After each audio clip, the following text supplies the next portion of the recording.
a position that I just actually came to last year with the new Congress. We are here with a bipartisan delegation. We just met with your Prime Minister and with the Prime Minister of Greenland.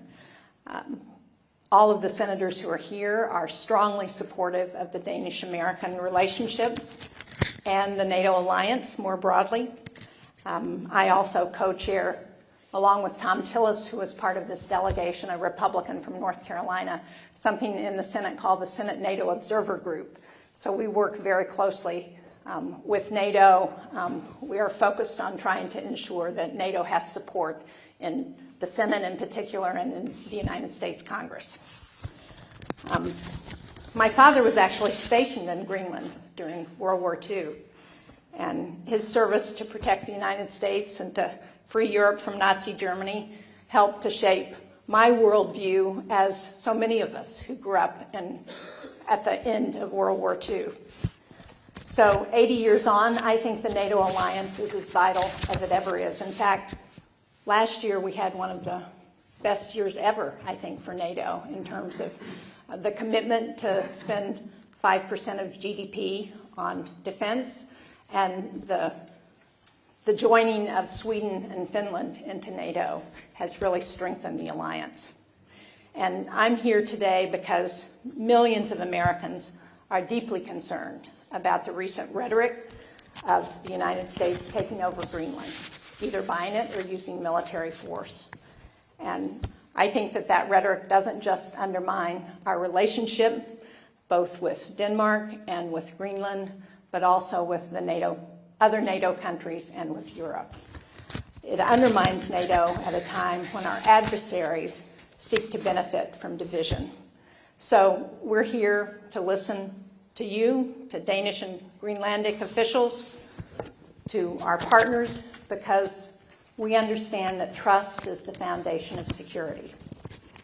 The roots, as you all know probably better than I, reach back to 1792, when Denmark recognized the independence of the United States, one of the first European countries to do so. And it's grown stronger and closer over time. Americans and Danes both died fighting the Nazis in World War II. Denmark was a founding member of NATO, like the United States, and we were closely allied during the Cold War.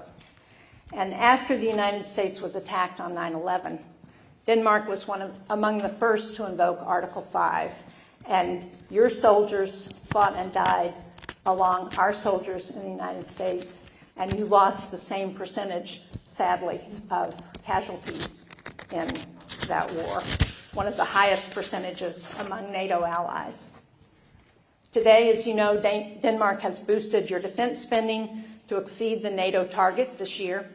And part of that is with new investments in drones and F-35 fighter jets, which we especially appreciate. In my state of New Hampshire, we make a lot of the parts for the F-35, so I'm very focused on that. You also make ice-capable ships that will be able to patrol the Arctic, something that we don't have in the United States. We're working on it, but we have a long way to go to catch up with you all. And Denmark has been one of the leading supporters of Ukraine's defense, which I very much appreciate. And like so many in Congress, I'm very concerned about the United States' failure to provide the support that Ukraine needs in order to win this war. Now, taken together, those commitments are exactly how alliances deter aggression and preserve peace. That's what makes NATO the strongest military alliance the world has ever seen. And it's not just defense and security. Danish Americans have made important contributions to the United States. We have a strong economic partnership that's made possible by shared values and mutual trust. In my home state of New Hampshire and across the United States, Danish companies support good jobs. From Novo Nordisk, we have a plant in New Hampshire, to Echo, shoe companies, also in New Hampshire. And of course, every American child was raised playing with Legos. As governor, I had the opportunity to lead a trade mission to Denmark and Germany back in 2000. At that time, the ambassador to Denmark was from New Hampshire. And we had an amazing experience. Did a lot of business, but also saw some of the really wonderful cultural places that you have in the country, and had a chance to meet so many people. Now, why would anyone undermine what has been such a positive relationship? Why would anyone chip away at security and prosperity on both sides of the Atlantic? As a Democrat from the United States, I can't give you a good answer. As your Prime Minister has said, an American military takeover of Greenland would threaten NATO as we know it. And even short of that, just the suggestion that the U.S. would take Greenland by force does real damage, not just to the relationship with Greenland, with Denmark, but to America's own national security. It erodes decades of hard-won confidence among allies, and it weakens the sense of security that comes with it. And that rhetoric plays right into the hands of our greatest adversaries, Russia and China. Vladimir Putin would welcome any move that fractures NATO or diverts attention and resources away from Ukraine. It's a point that your Prime Minister made again when we met with her this morning, and she's made very eloquently over a period of time. If we're serious about limiting Russia's influence in the Arctic and beyond, the most effective way to do that is by defeating Vladimir Putin in Ukraine. And that's precisely why the current debate over Greenland makes so little sense.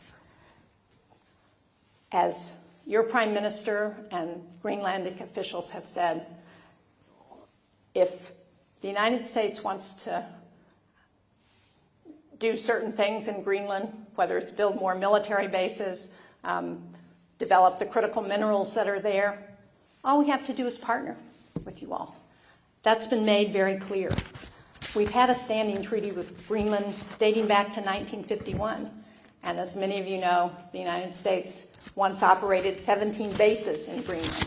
As I said, my father was stationed there in World War II.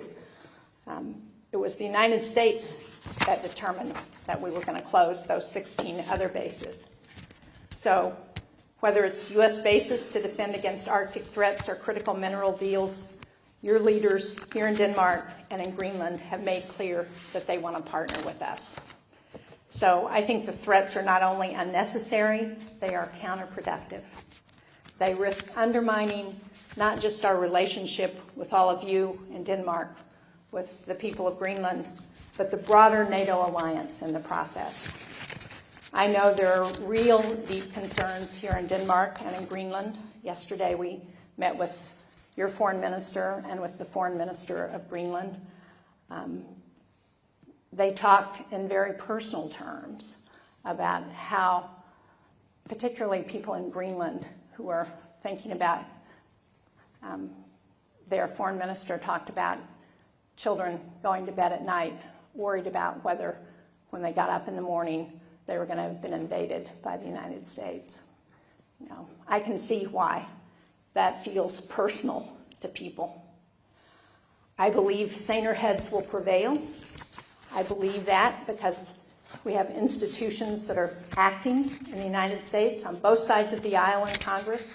There's overwhelming support for our relationship, for NATO, and among the American people. I don't know if you all saw the recent poll that showed that 86% of Americans said they would oppose the use of military force in Greenland. And while the president doesn't listen much to Democrats in Congress, he does watch the polls in the United States. Last week, Senator Murkowski, who was part of this delegation, she's a senator from Alaska, and I introduced legislation that would prevent the administration from threatening NATO unity and ultimately block the U.S. from seizing Greenland. We did that because we understand how important this is, not just to the United States, but to the transatlantic alliance. The idea of a world where we have no alliances, where we have abrogated the international world order is not safe. It's not safe for Americans. It's not safe for Danes. And the only people who benefit from that sort of world are the autocrats in Moscow and Beijing and other autocrats around the world. So to all of you who are here today, thank you for coming, especially the students in this room.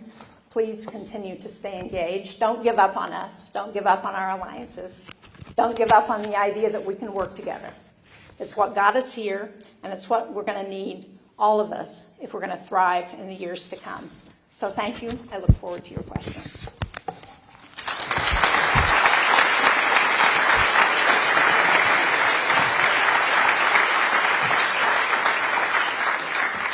I will open up the floor to questions in one moment, but I do have one question I would like to see if you could elaborate a little bit on the point you made about the institutions that are now acting within the US system.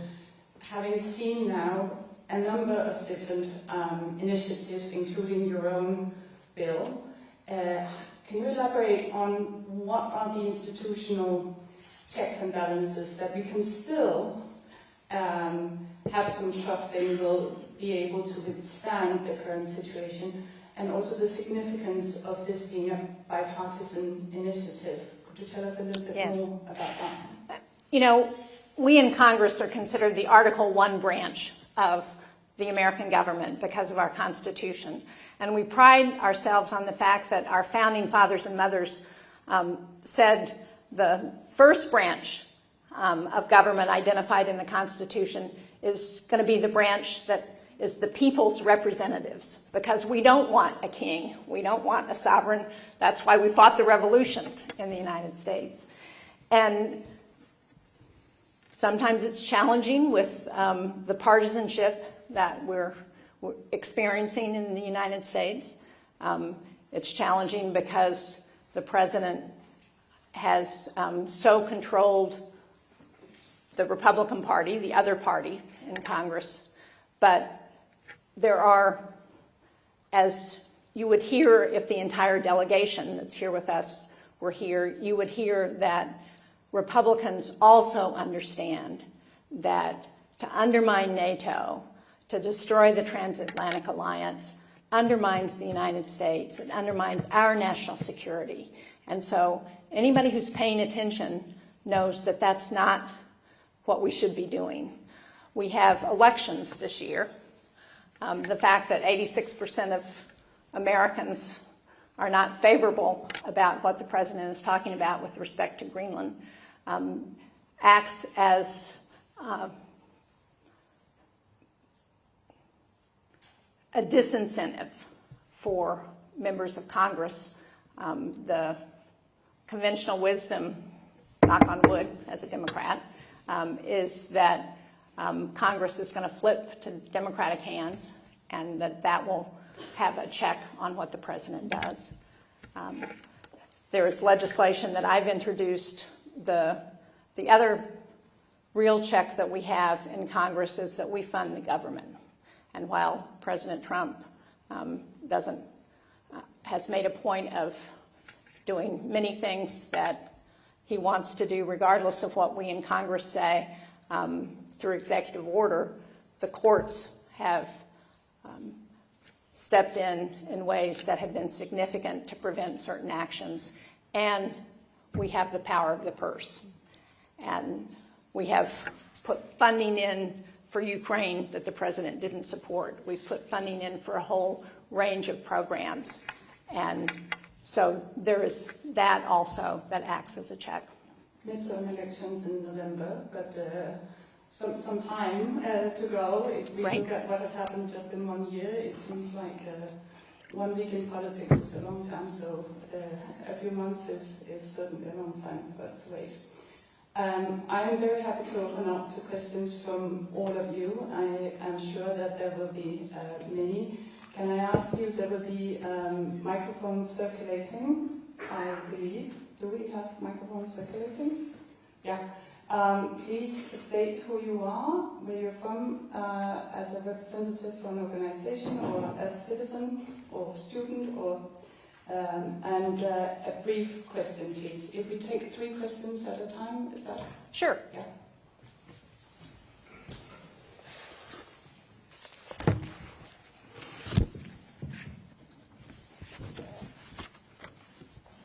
No questions? That would be remarkable. Yeah. Can I go all the way at the back, please? Up there? Yeah.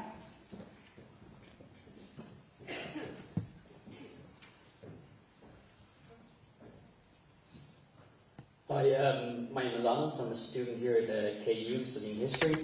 I know you sort of broached the subject in regards to what you could actually do to prevent any action taken against Greenland. We just saw that no action was taken to prevent anything happening against Venezuela. And what is there to say that the same process won't happen to Greenland, that Trump sidesteps all the different normal avenues of starting a war and invading another country? I'll be happy to take a few more questions if that's Sure. okay for you. So if we have the microphone can come here. Yeah. Thank you. We don't have any young women raising your hands? Come on. Hello, I'm Finn. I'm a student at KU, but I'm also a Dutch citizen. And the Secretary General of the NATO used to be our Prime Minister. Right. And I was wondering how you see his role in this. Do you think he should do more, or because he's been very quiet? And the very last question here in the front, please.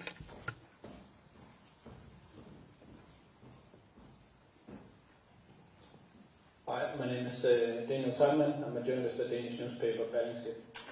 This Trump's key interest for Greenland seems to be a thing that just doesn't want to go away. So what would be your best advice for the Danish MFA and Prime Minister in handling Donald Trump?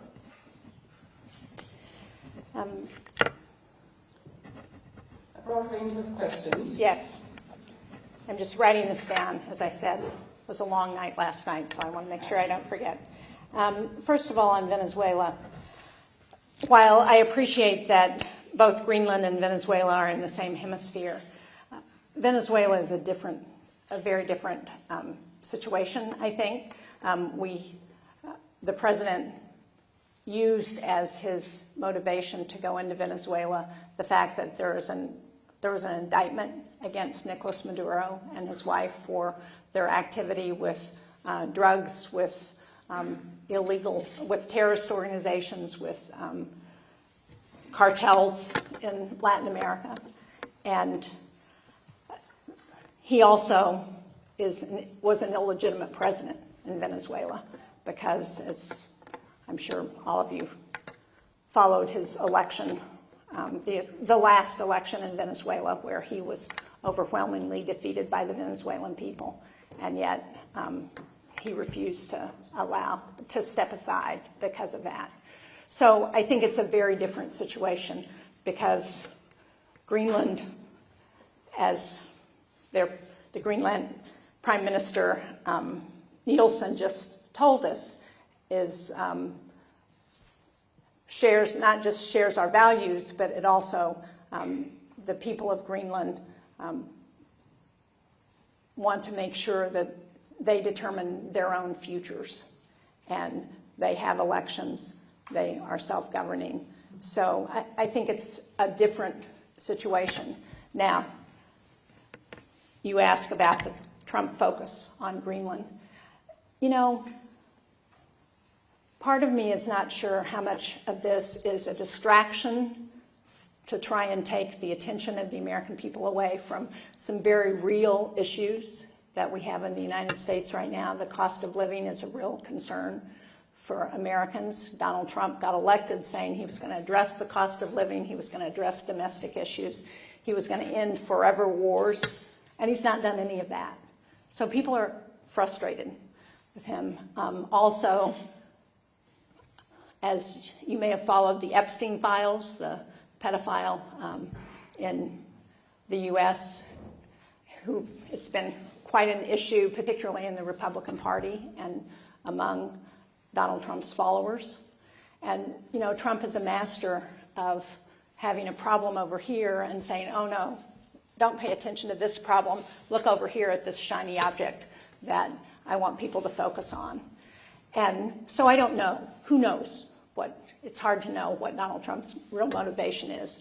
But I do think there is some of that going on in terms of the focus on Greenland. There's also the suggestion among some that he wants to be a president who expands the territory of the United States. Well, I think nobody in the United States, and certainly nobody in Greenland or Denmark, think that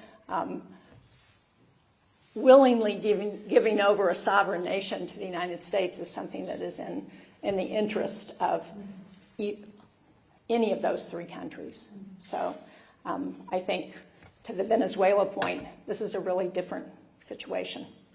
On Secretary General Rutte's role in this, what I'm hearing is that he's been working behind the scenes. As you know, a number of NATO countries are doing exercises in Greenland now and sending troops in. I think he's had a role in helping to make that happen. And certainly he helped to negotiate the 5% increase in GDP among NATO countries in a way that I think has strengthened NATO. So far I've been a fan of Secretary General Rutte. I think he's doing a good job. And as I said, as part of the Senate NATO Observer Group, we have been to the last 5 NATO summits, and I have only seen NATO get stronger. That, for me, is one reason I'm so troubled by the president's rhetoric, because I think it does undermine that trust, as I said in my remarks, that is required for that kind of a military alliance. Very good. I think that there was a sense in the Danish media after the meeting the other day with J.D. Vance that, you know, this was the best possible outcome. We didn't see an escalation as a result of this meeting, and in fact there was an agreement to keep talking. That very quickly turned around, and I think it's a very new world for the Danish diplomacy, very experienced ministers Right. showing up, and then things actually don't play by the book that we know. Can I ask you, before I take another round of questions, what would be your advice and your take on what is to come, even in the next weeks? What rules can we play by? Well, unfortunately, Donald Trump seems to have thrown out a lot of the rules of foreign policy, which is frustrating to so many of us in Congress, and unfortunately to many members of his own party who will talk about that behind closed doors but are reluctant to stand up to him. But your ambassador to the United States has been very effective at meeting with members of Congress on both sides of the aisle, talking about the situation and about how to move forward. Yesterday, a number of us on the Foreign Relations Committee met with your Foreign Minister, Rasmussen, and with the Foreign Minister of Greenland to talk about the situation and what we could do going forward, how we could keep the focus on the importance of the relationship. And I think that is one of the things that we can do. In addition to legislation, those of us who have been outspoken about the situation, we need to keep talking about it. One of the things that some of you may have seen Senator Tillis in his speech on the floor of the Senate talking about how stupid it was that the administration is talking about this. And when we were in the meeting with your Prime Minister, he said, I'm going to go to the floor every week and I'm going to talk about this and I'm going to try and get other Republicans to do that. And I think continuing to speak out, continuing to push legislation, continuing to raise the issue is really important for all of us to do, not just as elected officials, but other people who have interests in what's going on in world affairs. In New Hampshire, we have something called the Council of World Affairs, and looking at those organizations, those NGOs that have a stake in the international world order, and trying to get them to also weigh in on what's happening as a result of this rhetoric, I think is important. Thank you. I have a question here in the front, and here to start with. Thank you. We got to get this woman here too. Yeah, we will go to afterwards. I have spotted them. Yeah, yes, very good. Stephen Grant from the Danish Broadcasting, Senator Shaheen. What's your time frame for this conflict? How far do you think it will go? Will it be done by a midterm election before that? Or will this be something which will continue with the President's attempts to annex Greenland? Thank you very much. Up here.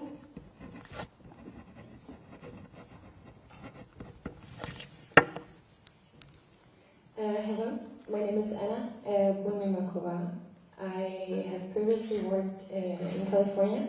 Currently, I work at the Danish Technical University. I have written. Do you teach? Are you a teacher? I'm not a teacher. I work with researchers to help them work with public authorities on deep technology development and innovation. Given the recent developments, how do you see these changes affecting the scientific community, both in terms of research freedom and international collaborations? We do have a lot of research collaborations with the U.S., as you all know, especially also in Greenland. Thank you. Excellent. Another question here in the front. Do we have a microphone on the way? Yeah. Excuse me. Here. Yeah, thank you. Thank you so much for taking time to see us. I'm head of studies, a small collaborative engineering program between the Technical University of Denmark and the government of Greenland. So this question is slightly on a more personal note. I mean, it takes part half of it in Greenland, and at present I have students, both Danish and Greenlandic students, very concerned about the situation. Now I'm very concerned about the situation, sending teachers. What would your word be to them?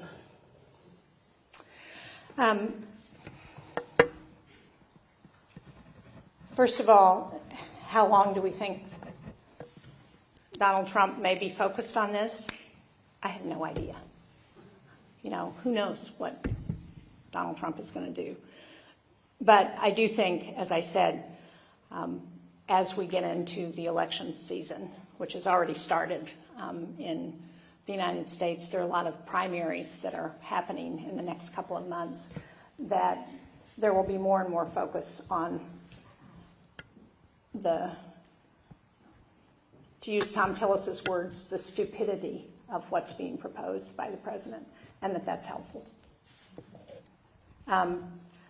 You know, I am very distressed, as are a lot of scientists in the United States, about what this administration is doing to science and research. All you have to do is look at Robert Kennedy, who's the head of our Department of Health and Human Services, and his vaccine denials, to know that there are real issues that are being created in the scientific community right now, and the failure to fund so many, particularly medical research.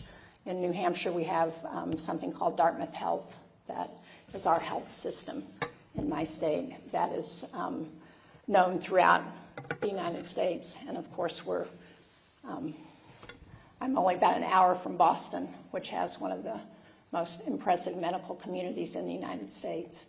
And to see what's happening to research for science and technology. Again, it's not just a problem for the United States. It's a problem as we think about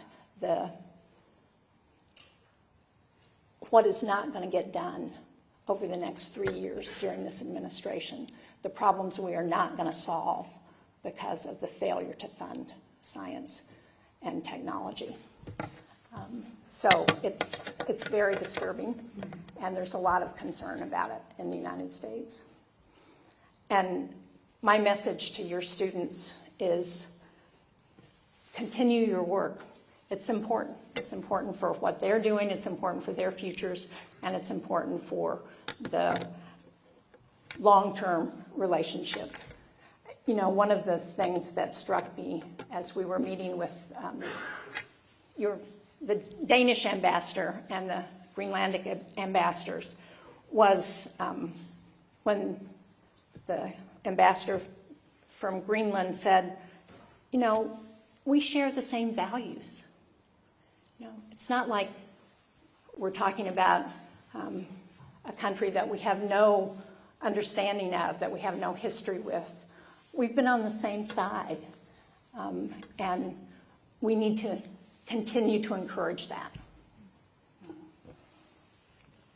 The impact on science, if I can add, is not felt only within the US. We have many that are affected in various ways, also in the disciplines of political science or across the board, in fact. And I think that, you know, we will also do our bit to speak up about academic freedom and be very explicit about that. We are already at the university here, but it's also something we are learning as this unfolds to see how we need to protect and show that as a value that requires work. If I may take us to a very different perspective, and then perhaps we can take a last round of questions.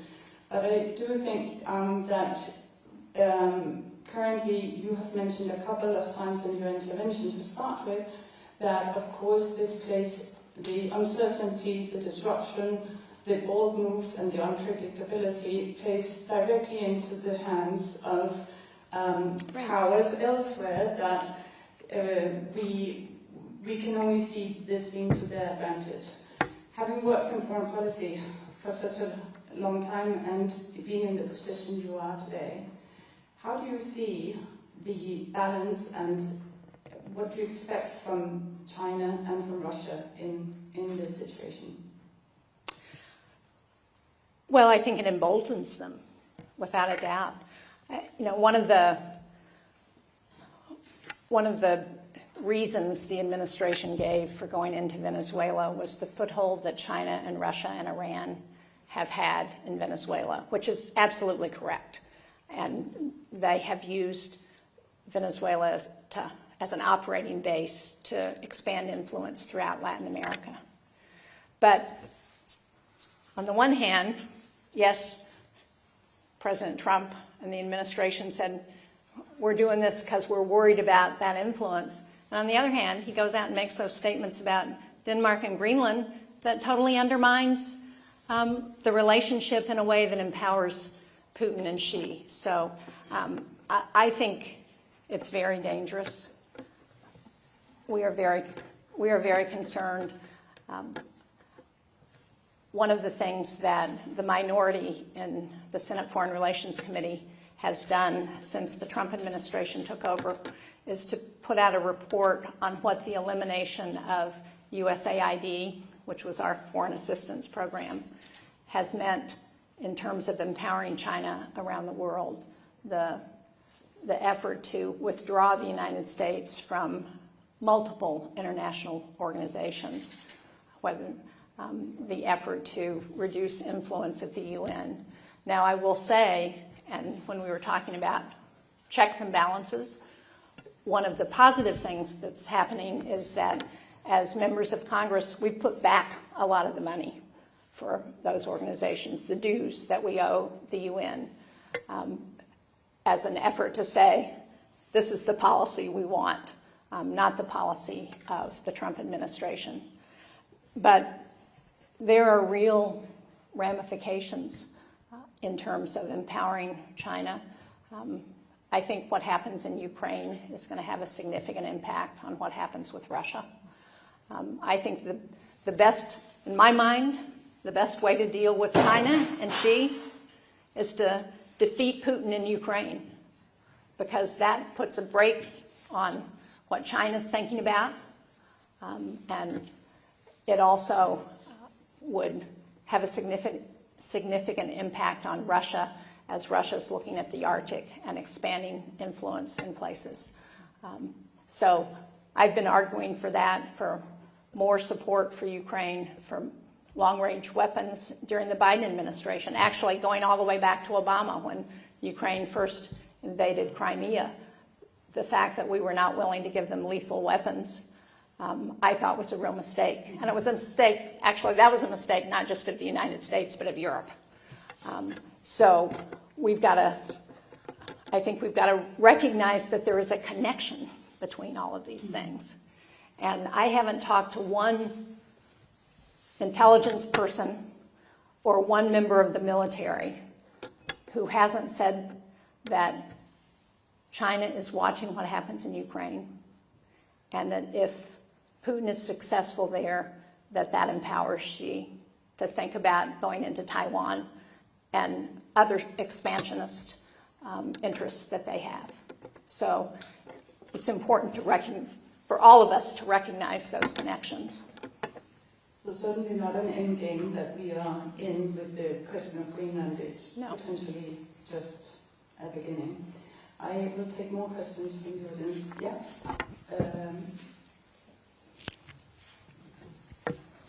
I'm sorry to make you run up and down a bit, but I would like to take some of our students. Yeah. Hi, I'm studying political science here at the university, and I'm also a worker at the rector's office.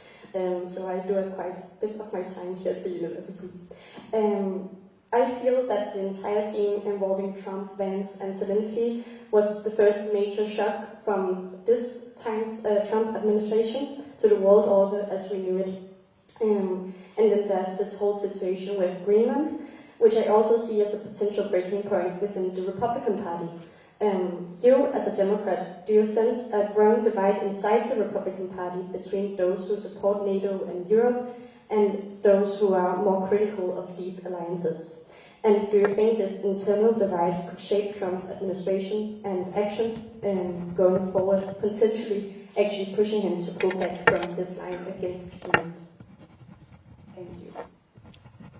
We'll take one more over here and then come to you. Yeah. Thank you. My name is Gustav. I'm also a political science student at the university. Thank you, Jeanne Shaheen, for being here. My question is primarily about how we rebuild the trust between the American and Danish society, because I hope in some way soon that we can move past this. How do you see that we can keep these bilateral ties open in the future? Thank you. And we have the last question here. Hi, Senator Jeanne. My name is Adam. I'm an engineering student at the Technical University, and I want to ask you a question about the armed forces of the United States. You talked about it here in the end, but I know that the officers of the United States Armed Forces swear an oath to the Constitution. Do you have any idea of the sentiment in the armed forces regarding all of this situation, both Venezuela, Greenland, and so on? Thank you. So to start with the divide in the Republican Party, what I think shapes the president's actions probably more than that right now is public opinion. And, you know, it's a democracy like Denmark is a democracy. I spent some time teaching at I didn't teach, but I was the head of the Institute of Politics at the Kennedy School at Harvard for a while. And one of the things I used to say to the students is, I think democracy works. Doesn't always work the way I want it to. And that's one of the challenges in a democracy. But I do think that this White House is looking at the polls, and they're seeing that the American people are not happy. So to what extent will more of my Republican colleagues be willing to stand up and say they disagree with the president? It's not clear, but we are seeing some breaks in the United Front. Last week, the House one of the fights we've been having, and we had a government shutdown that went on for a very long time, the longest in history, and it was over whether we were going to continue to help people pay for the cost of health insurance. Healthcare is a big issue in the United States. And one of the things that happened last week is that 17 Republicans joined the Democrats in our House with something called a discharge petition to pass an extension of help for people who are losing their health insurance. We had 5 Republicans join us in passing a war powers resolution last week. Now, 2 of them flipped under pressure this week, but it shows that we're beginning to see some divides that are affecting people because, as I said, we've got midterm elections this year, and conventional wisdom is that Democrats are much more likely to take the House than Republicans. And so that gives people in the Republican Party pause, and they're looking at what people are concerned about very carefully. I think we've all got to work at rebuilding trust. You know, that's one reason I'm here. It's one reason our delegation is here, because we're concerned about what's happening as the result of the president's rhetoric. And we want to say very directly to you in Denmark, to you in Greenland, we think this relationship is really important. And that's why we're here. And we got to think about other ways to continue to do that. I think as young people, you're really important in that. One of the things that distresses me about the changes to foreign assistance in the United States is that so many of the exchange programs have been defunded by the administration.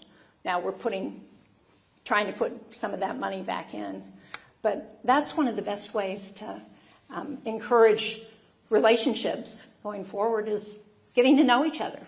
I'm a big fan. I don't know if any of you have participated or you know anything about FIRST robotics competition. Is anybody here part of, it's a global effort to get young people engaged in the STEM subjects, science, technology, engineering, and math.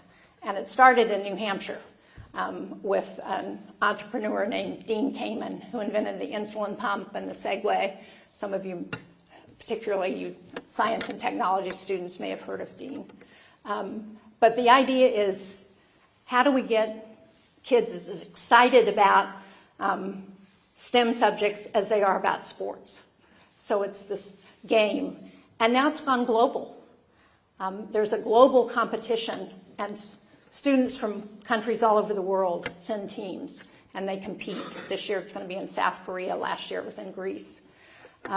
But what better way to rebuild trust and relationships than for people to get to know each other? So I understand that this is not going to happen overnight, because once that trust is broken, it takes a while to rebuild it. But it's on all of us to help do that. The final question was about sentiment. That's all I wrote down. What was the rest of that question? The sentiment in the armed forces of the United States. Oh, yes. Well, you know, I think one of the things that makes the American military, like the militaries in most democracies, so strong is that it's taken out of the political arena. One of the real concerns I have right now as a member of the Armed Services Committee is that this administration has fired a number of generals who, for various reasons, most of them don't have to do with policy. Most of them have to do with their misplaced effort to erase DEI. Or have you followed this? Diversity, equity, and inclusion.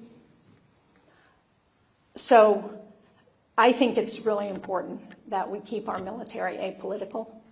They should not be involved in partisan politics. So there is, if you talk to people who have retired, if you talk to people who are not on active duty right now, I think there's a lot of concern about some of the policies, but it's not something that the military talks about. Thank you very much, Senator Shaheen. I'm afraid we are running out of time, and it's a busy schedule you have while you're in Copenhagen. We've covered a lot of ground here, but I think what I take from you in particular is this emphasis on how the politics and the diplomacy needs to run on different levels as well as in different strains regarding both the international organizations but also the soft diplomacy of people to people and societies and all that we do have in common. Yes. Thank you so much for your time with us today, and thank you to all of us for being here. It's been a real pleasure, and I hope it has been productive for you to be in Copenhagen and to bring back some messages to the US. We hope that both on the short and the medium, and certainly also on the long term, after midterms elections, we are in a place where we all collaborate and still see each other in the good ways that we always have with the US. Thank you for being here. Yes, that's my hope as well. Thank you all very much.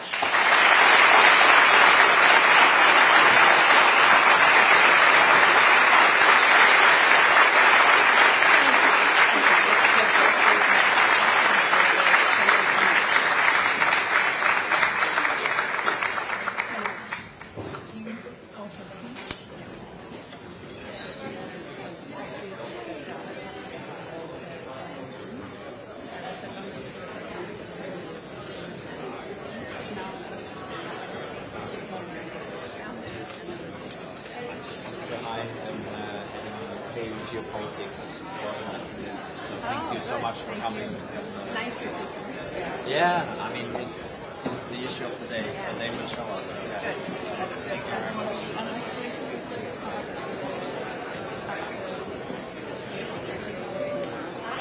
to see how